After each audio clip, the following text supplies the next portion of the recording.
네, 한 주간 잘 지내셨죠? 제가 어제 이렇게 오후쯤에 아내하고 같이 산책을 좀 이렇게 다녔거든요. 아, 여기 제가 거의 대부분 일주일 동안에 안에 있을 때가 많아요. 저 위에서 뭐 작업을 한다든가. 어제 이렇게 딱 나가서 보니까 아니 그 사이에 꽃이 굉장히 많이 폈더라고요. 그래서 좀 아내가 잠깐 찍었는데 이거 벚꽃입니다. 벚꽃. 와, 예. 이게 잘 찍었네. 예쁘죠? 네. 네, 아유, 벚꽃이 너무 예뻤습니다. 뭐 벚꽃만이 아니라 개나리가 완전히 만개했더라고요. 그리고 뭐 산수육도 그렇고 목련은 뭐 거의 이제 져요 막. 굉장히 많이 폈더라고요. 너무 예뻐요. 여기는 어딜까요? 여기는 어딜까요? 아, 제주도입니다. 제주도 어딜까요? 가시리. 네, 가시리에 있는 여기가 재밌고 좋은 이유가 뭐냐면 밑에는 유채가 쫙 있고 또 거기에 그 가로수가 전부 벚꽃나무로 되어 있어서 굉장히 예뻐요. 저도 여기서 영상을 찍었던 기억이 있는데 아무튼 참 봄은 아름다운 것 같아요. 그렇죠? 네, 봄이 되면 뭐 꽃이 만발하고 또 새싹들이 돋아나고 너무너무 아름다워요. 그래서 사람들이 봄을 뭐라고 하죠? 계절의 여왕이라고요. 계절의 여왕, 봄. 너무너무 예쁩니다. 그런데 저는 생각해 보니까 봄이 이렇게 예쁘고 아름다운 이유가 다른 이유도 있는 것 같아요. 왜 더 예쁠까? 더 아름다울까? 더 우리를 흥분시킬까? 그것은 혹독한 겨울이 지난 다음에 봄이 오기 때문인 것 같아요. 그 혹독한 추위 속에서 앙상하게 말라버린 가지들, 나뭇가지들, 그리고 산등성이를 보세요. 얼마나 초라해요. 겨울에 고속도로를 타고 가다 보면 겨울산은 볼 게 없어요. 그렇죠? 마치 스포츠 머리 깎아놓은 것처럼 이렇게 나무가 아주 말라있는 그런 모습들만 보이다가 꽃이 만발하고 새싹이 돋아나니까 아름다움의 극치를 이루는 것 같아요. 봄은. 그렇죠? 예수님께서 이 땅에 오셨을 때 이스라엘은 영적인 겨울이었습니다. 정치, 경제, 사회, 문화 그 어떤 것도 희망이 보이지 않는 겨울이었어요. 정치적으로는 로마의 압제 속에 있었습니다. 로마의 식민지. 종교적으로는 어땠을까요? 부정부패가 극에 달하는 시대였습니다. 경제적으로는 어땠을까요?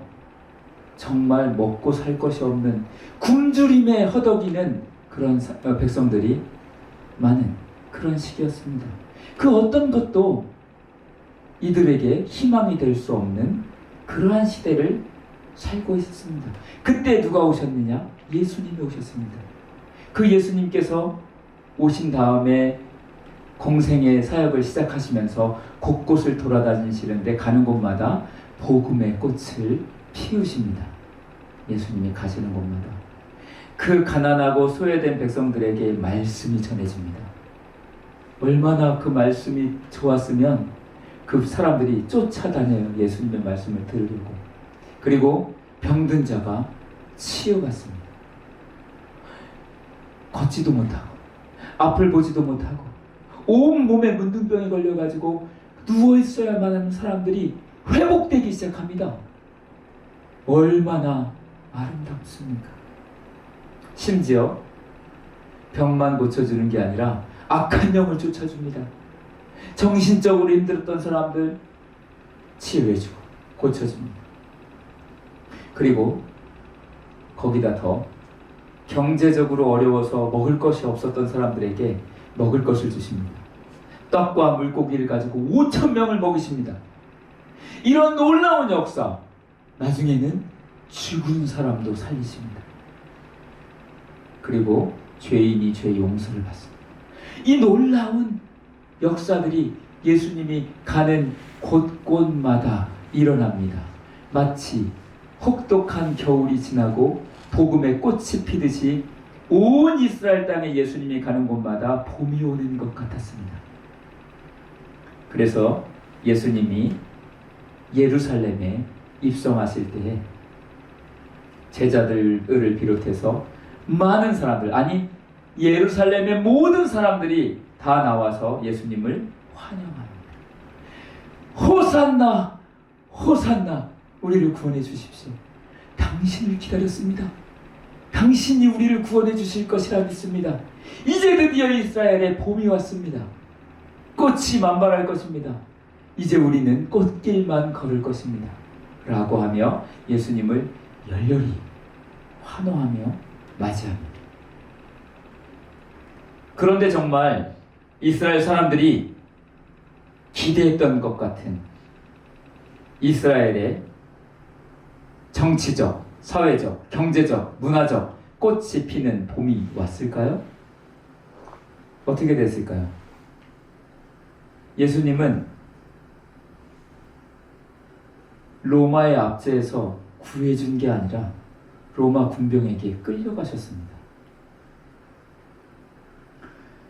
예수님은 죄인들에게 재판을 받고 정죄당하고 사형언도를 받습니다.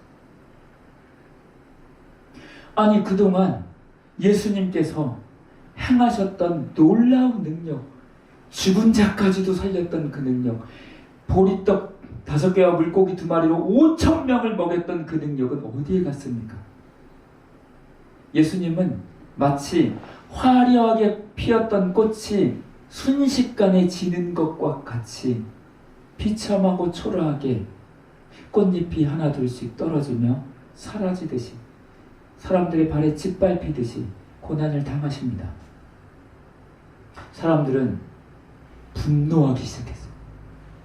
아니, 이분이 예루살렘에 들어오셔서 우리를 이 혹독한 겨울에서 구원해 주기를 간절히 바랬는데 왜 이렇게 저렇게 비참하게, 원래 저렇게 능력이 없는 분이셨어?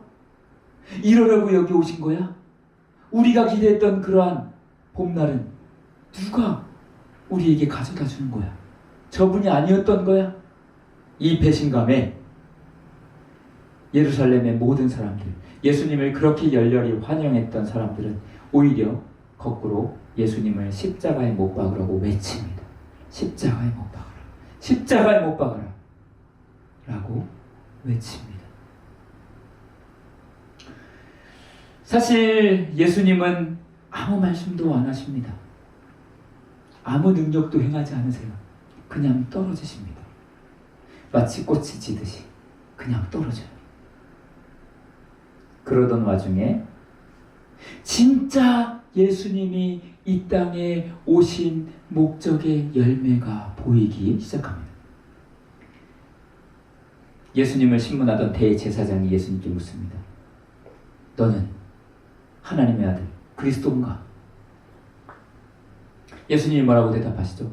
예수님은 어떤 능력도 행하지 않으시고 어떤 말씀도 하지 않으시며 침묵을 지켰습니다. 그런데 이 질문에 대답하십니다. 내가 바로 그 사람이다. 내가 구원자다. 나는 이 일을 위해 왔다. 사실은 예수님이 이 땅에 오신 이유는 이스라엘을 정치적으로 로마에서 구원하기 위함이 아니었습니다. 사람들에게 보리떡을 먹이고 물고기를 먹이려고 이 땅에 오신 게 아니었습니다. 사람들의 귀에 듣기 좋은 말씀을 전해주려고 오신 것도 아니었습니다. 사람들의 병을 치유하는 의사로 오신 것도 아니었습니다. 예수님이 이 땅에 오신 진정한 열매, 목적이 어디에서 드러납니까? 그들이 바라던 꽃이 떨어질 때, 그들이 원했던, 그들이 간절히 소망했던 소망의 꽃들이 떨어질 때에 비로소 진정한 주님의 이 땅에 오심의 목적이 드러난 것입니다. 우리는 사실 신앙생활을 하면서 동일하게 당시에 이스라엘 백성들처럼 우리도 동일하게 꿈꿉니다. 신앙생활을 통해서 예수를 믿으면 내가 잘 될 거야. 요즘 좀 힘들고 어려운데 내가 다시 예수님을 간절히 찾으면 이 모든 어려움들이 좀 해결되겠지 라고 우리는 기도할 수 있습니다.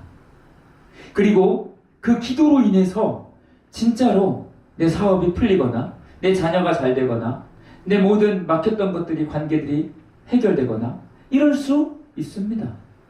그런 일들이 일어날 수 있어요. 제가 직접 들었던 이야기인데 어떤 권사님이 그렇게 신앙생활을 재밌게 하세요. 그리고 항상 하시는 간증이 그겁니다. 하나님은 내 기도를 언제나 들어주시는 너무 좋으신 분이셔. 내가 기도할 때마다 안 된 게 없어. 그런데 어느 날 그 권사님이 신앙적 시험이 들으셔서 이렇게 이야기합니다. 어떻게 하나님이 그럴 수 있지? 우리 아이를 지금까지 이렇게 기도하면서 하나님이 잘 인도해 주셨는데 갑자기 아이가 직장에서 승진하지 못하고 안 좋은 일들이 일어나고 결국은 그걸로 인해서 가정이 생활이 삐걱거리고 결국은 이혼합니다. 이런 일들이 막 생겨요. 권사님이 어떻게 하나님이 나에게 이럴 수 있지? 내가 그렇게 간절히 기도했는데 왜 하나님은 나를 버리시는가? 라고 이야기합니다. 예수 그리스도께서 이 땅에 오신 목적은 우리의 꽃길을 위해서 온 것이 아닙니다. 어쩌면 우리가 바라던 소망, 우리가 바라던 화려한 봄의 꽃들이 하나씩 떨어질 때 우리는 이 말씀에 직면하게 됩니다. 예수님이 말씀하십니다. 우리 같이 한번 읽어볼까요? 시작. 누구든지 나를 따라오려거든 자기를 부인하고 제 십자가를 지고 나를 따라오너라. 예수님이 하신 말씀입니다. 예수님께서 이 땅에 오신 이유는 우리의 사업을 위해서, 나의 관계의 어떤 잘됨을 위해서, 내 마음의 평안을 위해서 그러한 것들이 아닙니다. 그리고는 자신을 따르는 성도들을 향하여 이렇게 말씀하십니다. 너희들이 나를 따라오려고 하니, 나를 따르려고 하니, 나를 믿으려고 하니 그러면 너를 부인하고 네 십자가를 지고 나를 오거라 라고 말씀하십니다. 이 말씀이 사실 우리에게 굉장히 부담감일 수 있어요. 하지만 우리의 인생을 살다 우리가 원하는 것들이 떨어질 때야 비로소 이 말씀을 나의 것으로 받아들일 수 있습니다. 십자가는 무엇일까요? 십자가. 이제 내일부터 시작되는 한 주간은 고난주간이고 이 십자가를 묵상하는 한 주간입니다. 십자가의 길을 걸었던 한 사람이 있습니다. 그 사람 중에 그 중에 한 사람이 누구냐면 사도 바울입니다. 사도 바울이 자신이 가장 아끼는 사람, 가장 아끼는 제자, 그리고 자기의 마치 아들과 같은 디모데에게 죽기 전에 마지막 편지를 보냅니다. 그 편지에 디모데에게 향한 권면이 있습니다. 이렇게 말합니다. 하나님의 능력을 힘입어 복음을 위하여 고난을 함께 겪으십시오 라고 권면합니다. 여러분, 여러분의 자녀에게 고난에 대해서 권면할 마음이 있습니까? 야, 고난의 길을 가야 돼. 아무도 안 간 길을 가야 돼. 힘든 길을 네가 먼저 가 라고 이야기할 부모는 별로 없을 겁니다. 그런데 바울은 디모데에게 고난에 대해서 권면합니다. 그리고 바울 자신도 평생을 복음을 위하여 고난받는 길을 걸어갔습니다. 그런데 그 고난의 길을 걸었던 비결이 무엇일까요? 그 비결, 그게 바로 바울의 고백 가운데 있습니다. 고린도전서 15장 31절에 바울의 고백입니다. 나는 날마다 죽습니다. 나는 날마다 죽습니다. 여러분, 십자가가 무엇일까요? 십자가. 우리가 갖고 있는 가장 큰 오해 중에 하나는 십자가는 나를 살릴 것 같은 느낌입니다. 여러분, 십자가는 사형탈입니다. 십자가는 죽음입니다. 제가 바울의 마음과 주님의 마음을 감히 담아서 저도 여러분들을 굉장히 사랑하거든요. 일주일 내내 여러분들을 생각하고 일주일 내내 여러분들을 위해 기도합니다. 저에게 맡겨주신 하나님이 맡겨주신 여러분의 영혼이 저의 생명처럼 소중히 여길 마음을 갖고 있습니다. 이 마음을 담아 여러분에게 권면합니다. 십자가는 죽음이지 생명이 아닙니다. 우리를 살리는 게 아닙니다. 우리를 죽이는 것이 십자가입니다. 여러분, 십자가를 붙들고 죽으십시오. 내 차, 내 욕심, 내 죄성, 나의 용서하지 못하는 마음, 나의 무언가 육신이 원하는 소망들을 하나씩 하나씩 십자가를 붙들고 죽으십시오. 이것이 바로 예수님의 제자로서 십자가의 길을 걸어갈 수 있는 비결입니다. 왜 제가 감히 여러분들에게 죽음을 권면할까요? 왜 제가 사랑한다고 말하면서 여러분에게 고난을 이야기할까요? 그 이유는 바로 그 죽음이 곧 생명이요 부활이기 때문입니다. 우리가 죽는 곳, 우리가 주님과 함께 죽는 곳마다 주님의 생명이 우리를 다시 살리는 부활의 현장으로 바뀔 것을 믿습니다.